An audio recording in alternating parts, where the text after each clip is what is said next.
નમસ્કાર મિત્રો, મારું નામ સવિતા છે. મારું નસીબ નાનપણથી જ થોડું આકરું રહ્યું હતું. મેં મારા માતા પિતાનો ચહેરો પણ નહોતો જોયો.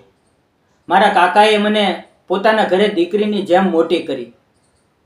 કાકાએ પેટ કાપીને મને ભણાવી ગણાવી અને જ્યારે હું મોટી થઈ ત્યારે મારા લગ્ન શહેરમાં રહેતા પ્રકાશ સાથે કરાવી દીધા.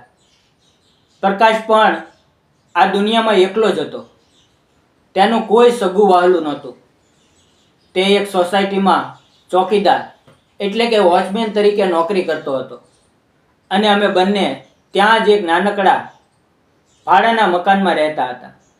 પ્રકાશ ખૂબ જ ભોળો, મહેનતુ અને પ્રેમાળ માણસ હતો. અમારું નાનું અમથું ઘર અમારા પ્રેમથી મહેકતું હતું. પણ સુખના દિવસો લાંબા સમય ન ચાલ્યા. એક દિવસ રોજની જેમ પ્રકાશ સોસાયટીમાં નાઇટ ડ્યુટી પૂરી કરીને વહેલી સવારે સાયકલ લઈને ઘરે આવી રહ્યો હતો. હજી બરાબર અંજવાવું પણ નહોતું થયું. ત્યાં જ સામેથી આવતી એક પૂરપાટ ઝડપે દોડતી ગાડીએ તેને અડફેટે લીધો. અકસ્માત એટલો ભયાનક હતો કે પ્રકાશનું ત્યાં જ કરુણ મૃત્યુ થઈ ગયું.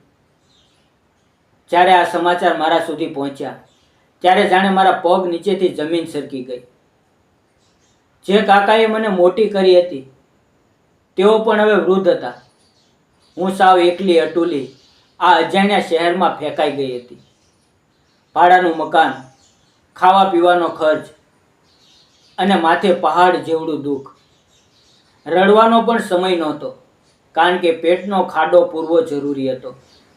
પતિના મૃત્યુ પછી મેં હિંમત ભેગી કરી અને જે સોસાયટીમાં પ્રકાશ ચોકીદારી કરતો હતો ત્યાં જ ઘરોમાં કામકાજ શોધવાનું શરૂ કર્યું. નસીબ જોગે મને એ જ સોસાયટીમાં રહેતા 35 વર્ષના મોહનબાબુના ઘરે કચરા પોતા અને વાસણનું કામ મળી ગયું. મોહનબાબુ રેલવે વિભાગમાં એક સારા હોદ્દા પર નોકરી કરતા હતા. તેઓ દેખાવમાં શાંત, ગંભીર અને ખૂબ જ શિસ્તબદ્ધ માણસ હતા. તેમના ઘરમાં પગ મૂક્યા પછી મને ખબર પડી કે તેઓ પણ મારા જેવા જ એકલતાના વાદળોથી ઘેરાયેલા હતા. તેમની પત્નીનું થોડા સમય પહેલાં જ ડિલિવરી એટલે કે બાળકના જન્મ દરમિયાન અવસાન થયું હતું અને બાળક પણ બચી શક્યું નહોતું. એક આખો ભરેલો ભાદરો પરિવાર પળવારમાં ઉજ્જડ થઈ ગયો હતો. મિત્રો, શરૂઆતના દિવસોમાં તો અમારા બંને વચ્ચે કામ સિવાય કોઈ વાત ન થતી. હું સવારે આવતી, મૂંગા મોઢે મારું કામ પતાવીને નીકળી જતી. મોહનબાબુ પણ પોતાના વિચારોમાં ખોવાયેલા રહેતા. પણ કહેવાય છે ને કે બે દુઃખી દિલ એકબીજાની પીડા શબ્દો વગર સમજી જાય છે. ધીમે ધીમે સમય વીતતો ગયો અને ઘરમાં કામ કરતી વખતે ક્યારેક ચા પાણી આપતા અમારે નાની મોટી વાતો શરૂ થઈ. તે મને પૂછતા કે સવિતા, તારી તબિયત તો સારી છે ને? કોઈ તકલીફ હોય તો કહેજો. તેમના અવાજમાં એક વડીલ જેવો આદર અને માનવતા હતા. તેણે મારા લુખ્ખા થઈ ગયેલા જીવનમાં થોડી શાંતિ આપી. પણ એક દિવસ બપોરે હું રસોડું સાફ કરી રહી હતી અને મોહનબાબુ હોલમાં બેઠા હતા. અચાનક તેણે મને અવાજ આપ્યો, સવિતા, થોડી વાર માટે અહીંયા આવ. મારે તારી સાથે કંઈક વાત કરવી છે. હું હાથ લૂછતી હોલમાં ગઈ. તેણે મને ખુરશી પર બેસવાનું કહ્યું અને ખૂબ જ ગંભીરતાથી પૂછ્યું, સવિતા, હું ઘણા દિવસથી તને જોઉં છું. તું હજી ખૂબ જ જવાન છે, દેખાવમાં પણ સુંદર છે અને તારું આખું આખું આગળ પીડ્યું છે. તું ફરીથી લગ્ન કરીને તારું ઘર કેમ નથી વસાવી લેતી? આવી રીતે ક્યાં સુધી બીજાના ઘરમાં કામ કરીને એકલી જિંદગી કાપીશ? તેમનો આ સવાલ સાંભળીને મારી આંખો ભરાઈ આવી. મેં ગવા સાદે મારી આપવીતી કહેતા કહ્યું, સાહેબ, આ સમાજ બહારથી જેટલો સારો દેખાય છે અંદરથી એટલો જ કડવો છે. એક વિધવા સ્ત્રીને લોકો કાં તો દયાની નજરે જુએ છે અથવા તો ખરાબ નજરે. કોઈ સાચા દિલથી હાથ પકડવા તૈયાર નથી થતું. મારા નસીબમાં કદાચ આ એકલતા જ લખેલી હશે. મારી વાત સાંભળીને મોહનબાબુ થોડીવાર શાંત રહ્યા. તેમની આંખોમાં પણ પોતાની પત્નીને ગુમાવવાનું દર્દ તરી આવ્યું.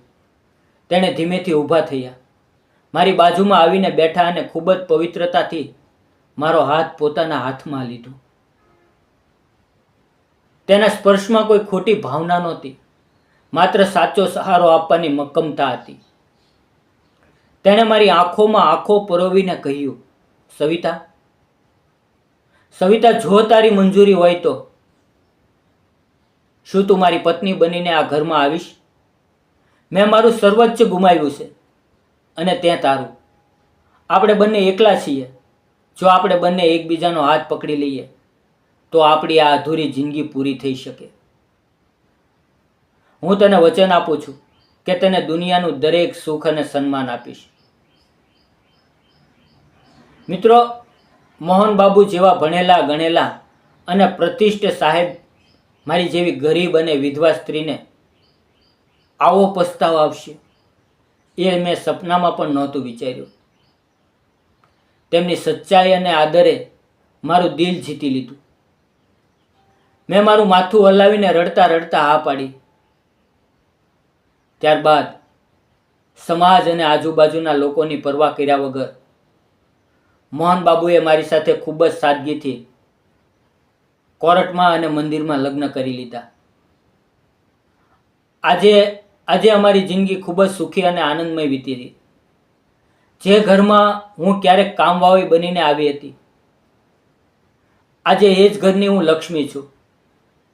મોહનબાબુ મને ખૂબ જ પ્રેમ કરે છે અને આદર આપે છે.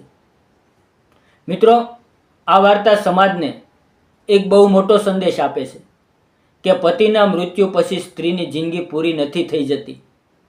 તેને પણ સમાજમાં સન્માનપૂર્વક જીવવાનો અને ફરીથી ખુશ થવાનો પૂરેપૂરો અધિકાર છે. વિધવા વિવાહ એ પાપ નથી, પણ કોઈ તૂટેલી જિંદગીને સહારા આપીને ફરીથી ખીલવવી એ સૌથી મોટું પુણ્ય છે. જૂની અને રૂઢિચુસ્ત વિચારધારામાંથી બહાર આવીને આપણે આવી સ્ત્રીઓને સ્વીકારવી જોઈએ. જો તમને સવિતા અને મોહનબાબુની આ હૃદયસ્પર્શી વાર્તા ગમી હોય તો આ વિડીયોને લાઈક કરજો, તમારા મિત્રો સાથે શેર કરજો અને અમારી ચેનલને સબસ્ક્રાઈબ કરવાનું ભૂલતા નહીં. મિત્રો, વાર્તામાં આવેલા તમામ નામ, પાત્ર અને ઘટના કાલ્પનિક હતા. તેનો કોઈ પણ જીવંત યા મૃત વ્યક્તિ સાથે સંબંધ નથી. આ વાર્તા ફક્ત મનોરંજન અને એક સામાજિક સંદેશો આપવાના હેતુસર બનાવવામાં આવી હતી. ફરી મળશું મિત્રો આવતીકાલે. ત્યાં સુધી તમારું ધ્યાન રાખો, ખુશ રહો. ધન્યવાદ મિત્રો, આવજો.